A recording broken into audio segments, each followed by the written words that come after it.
Good morning and welcome to the Core Connection. I'm Mira Rubin here with you on Enlightened World Network. And today's topic is decluttering, the inner game. In order to declutter, we have a lot to contend with. First, perhaps we're collecting all kinds of things out of fear of not having them accessible in the future. So we get to cultivate a trust. We get to overcome our fear. We get to move into a sense of abundance and also to allow ourselves to release and complete parts of our past if we've been holding on to uh, all kinds of memorabilia and such. So there really is an inner game that is a part of decluttering, and it should be an interesting conversation. So before we get started, let's take a minute or two to get present. Let's take a deep breath in through your nose and hold it. And imagine clean, crisp oxygen flooding your lungs, flowing into your bloodstream, nourishing all your cells, all your organs, bringing vital life energy to your body and being. And as you exhale, exhale any tension, stress, negativity, fatigue. And now let's take another deep breath in through your nose and hold it. This time, imagine brilliant, bright light lighting you up from the inside out, illuminating, electrifying, and energizing all your cells, your molecules, your electrons, creating a brilliant beam of light and energy from your heart out into the world. And as you exhale, exhale any remaining tension, stress, negativity, fatigue. And now let's press our palms together, vigorously rub your hands together to feel the friction, the temperature, the pressure, the motion, the tickling and tingling when you stop, and allow all those sensations to bring you present right here, right now, into this remarkable physical form that enables us to experience life.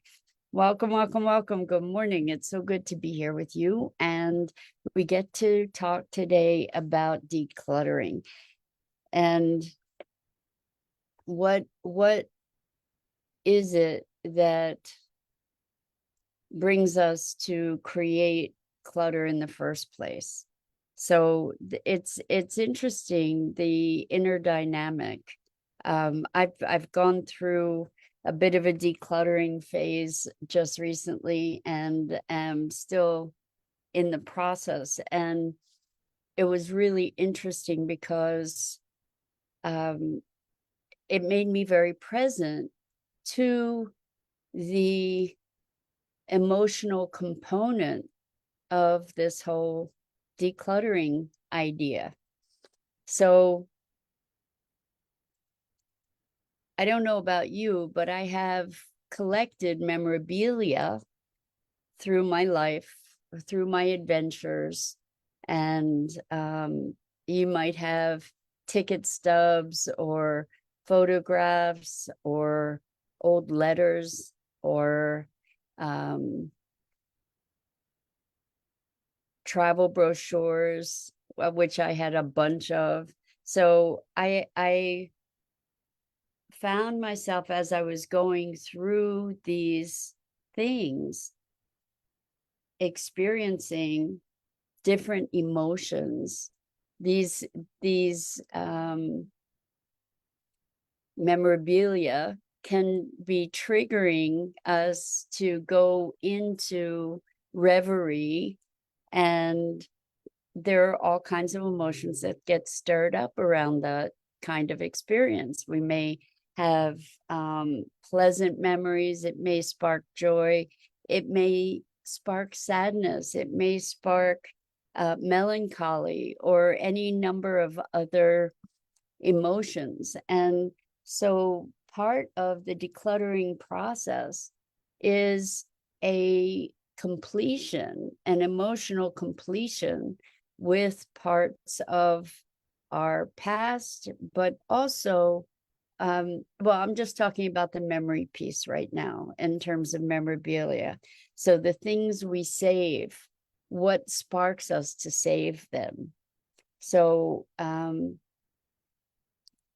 and what I also made myself aware of was that so many of these things had been packed away. They hadn't been viewed, they hadn't been engaged with for years. I hadn't had any connection with them. So now it's been years. There are certain things that we may choose to keep. For instance, maybe we have letters that are valuable to us personally. So one of the things that I found, and I know I knew I had them, but they're letters, for instance, from my father to my grandmother during the Second World War. And I'm keeping them. Now, one of the things that we could do is we could take these things and we could digitize them. And that way we could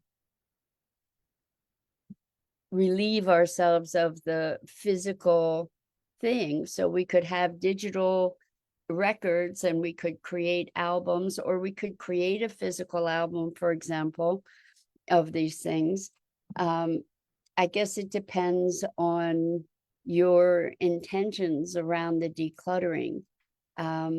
I tend to be a bit of a pack rat in that I value these actual physical letters. So even if I don't, and I've never read them, which is a true confession here, I intend to read them at some point, but I have not yet read them. And maybe that is something that we can also engage with in our decluttering process as we go back and we review these things that have a sentimental value, that maybe have a historical value, that we can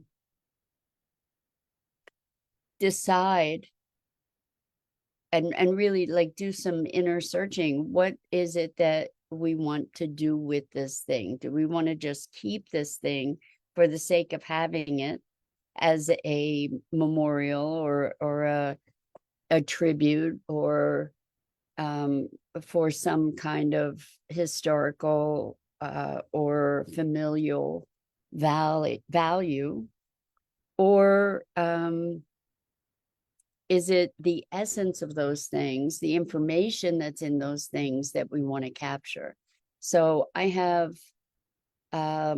bunches of manuals for different courses. Good morning, Rosalind. Welcome. So good to have you joining us, honey. Great to be here with you.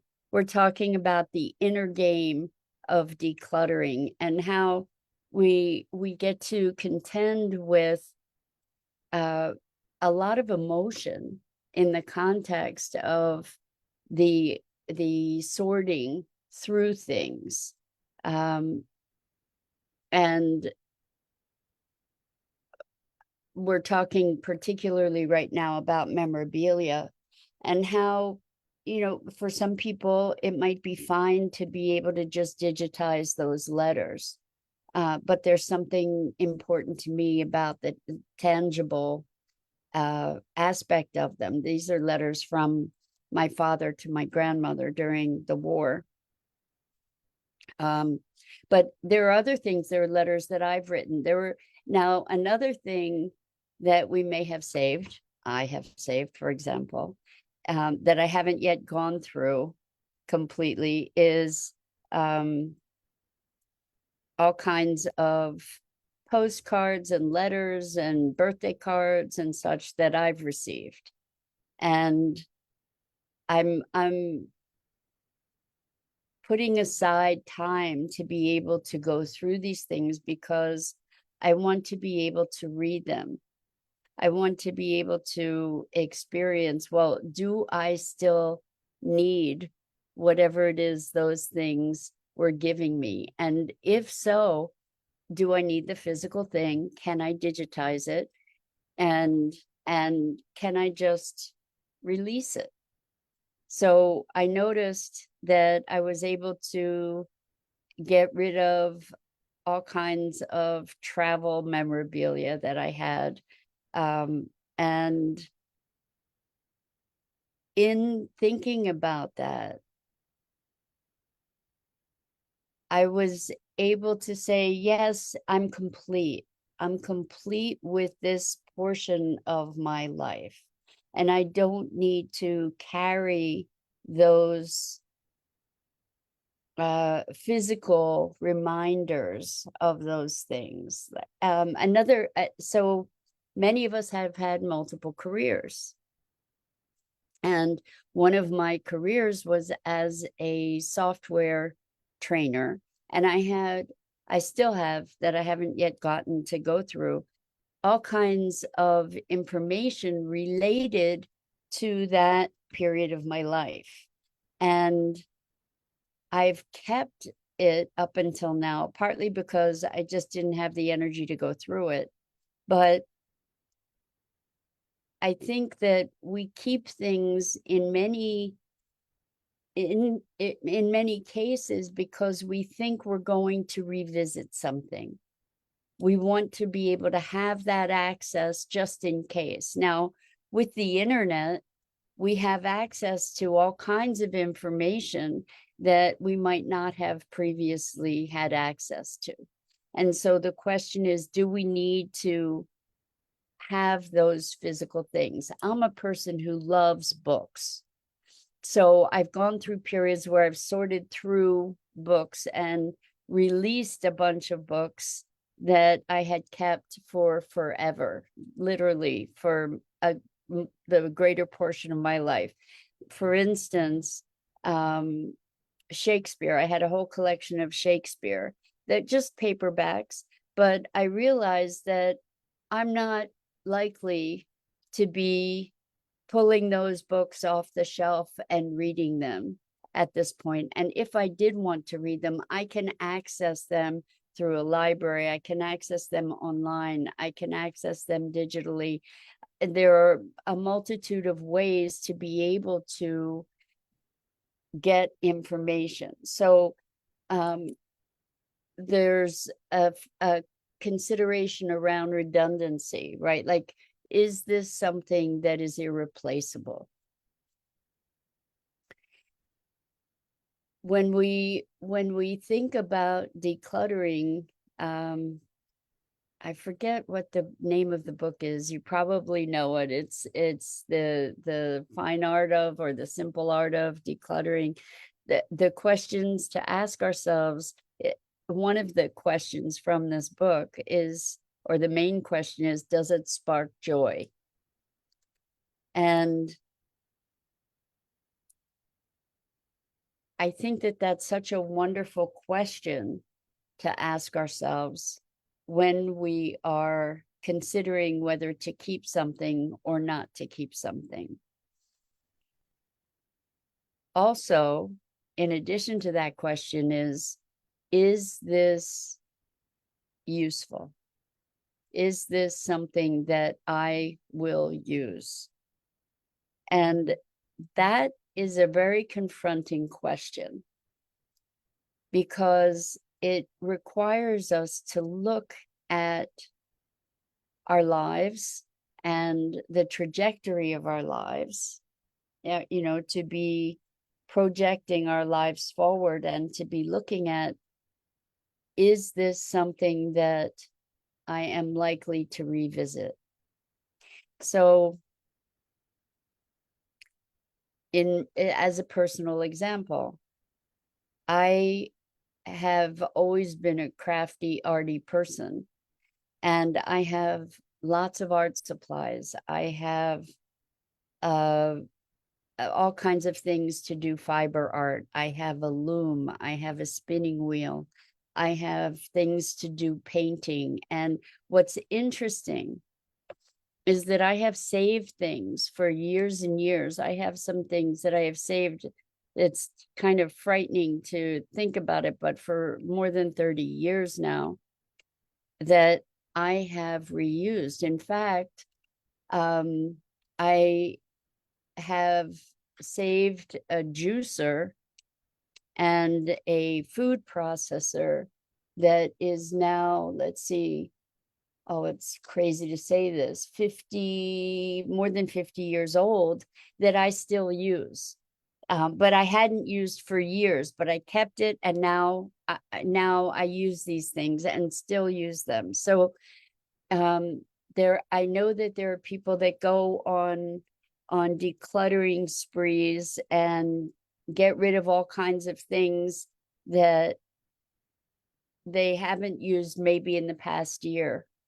And I have found for myself that that doesn't actually work for me. I did go through a period where I did a whole bunch of decluttering, got rid of a whole bunch of stuff, thinking I wasn't going to need it. And then a need arose for some of the things that I had relieved myself of.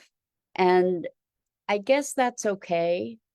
I guess that it's something that we need to weigh, is what the space, the emotional, physical space that we achieve by relieving ourselves of things, is that more valuable than the space that whatever those things may take up? I know it's a big movement to declutter, to get rid of things.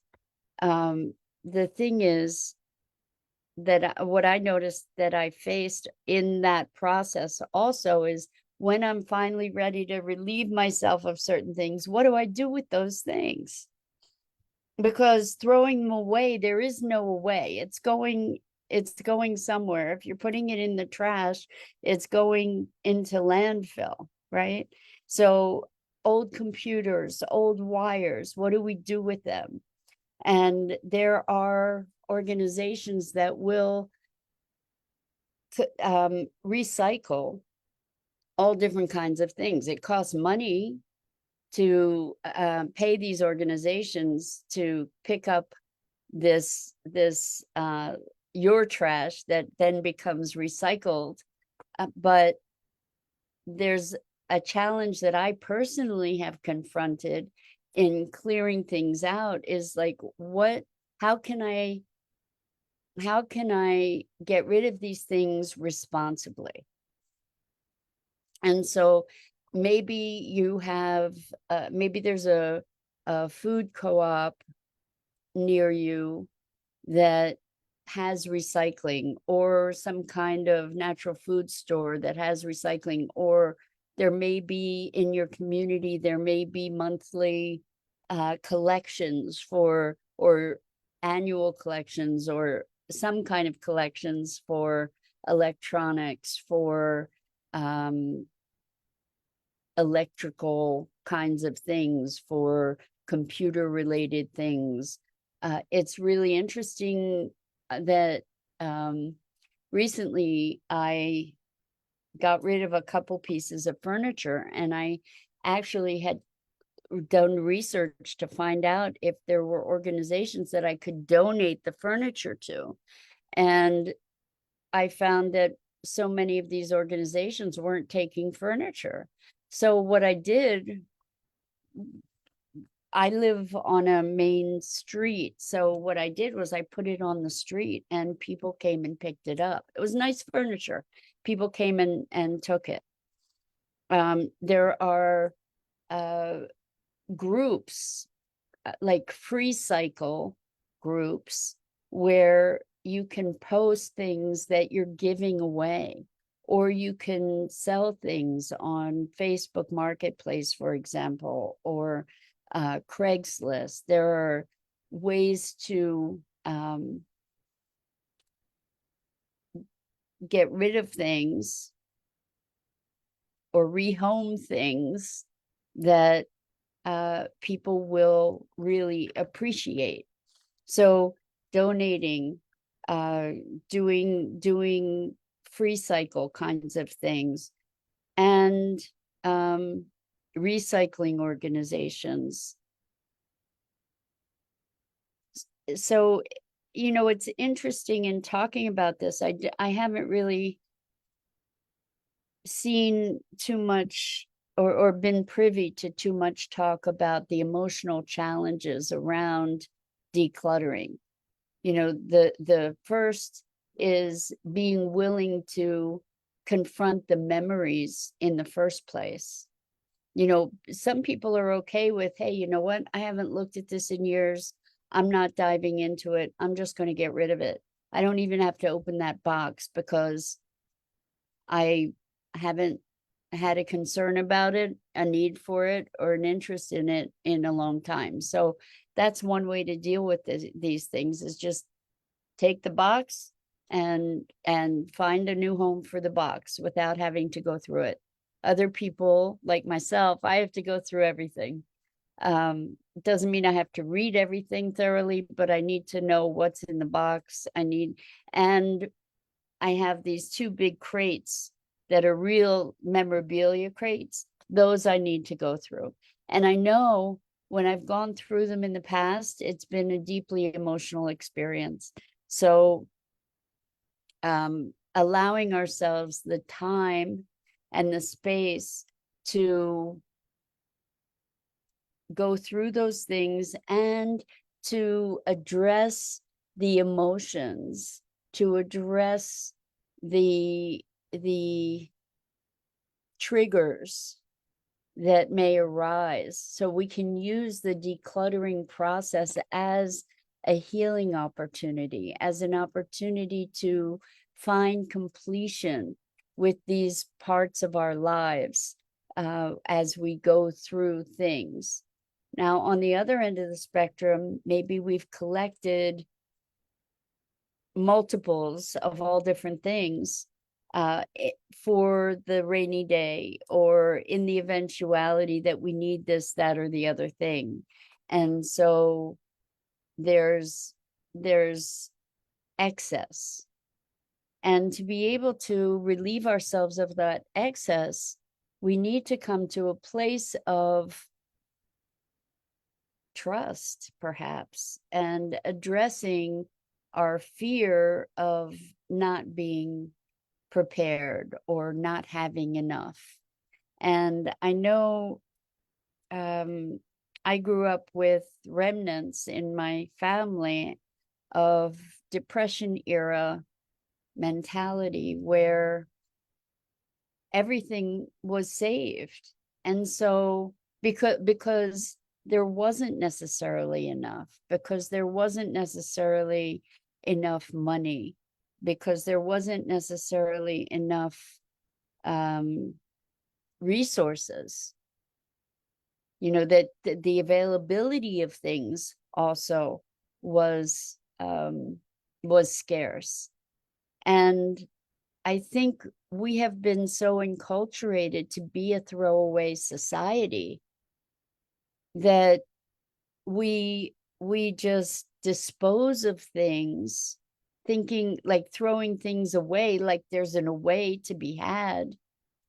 And so we consume and throw away excessively, that we can recycle, reuse, rehome.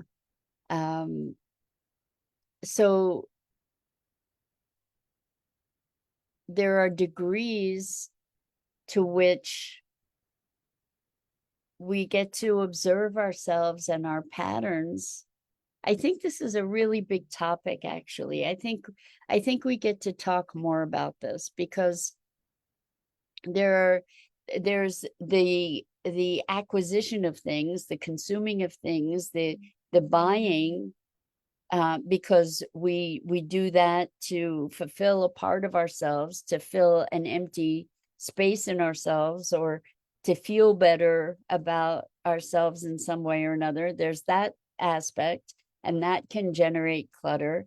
There's the fear of not having enough, which has us holding on to things way beyond the time that they should be held on to. There's how do we dispose of things that we no longer want to keep? How do we address all the emotional triggers and stimulation that comes with going through things and sorting through things? So I think it's a rich topic.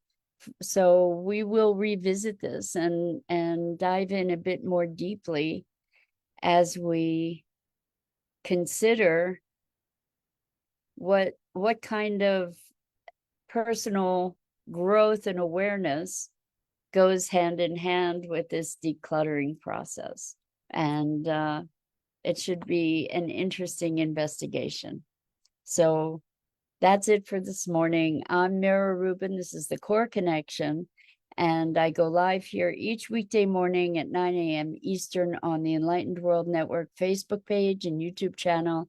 And I invite you to please like and follow and share Enlightened World Network and me. Our links are in the description. And as always, it's a pleasure and a privilege to be here with you and to share these musings on what it is to be human. Until next time, so much love to you.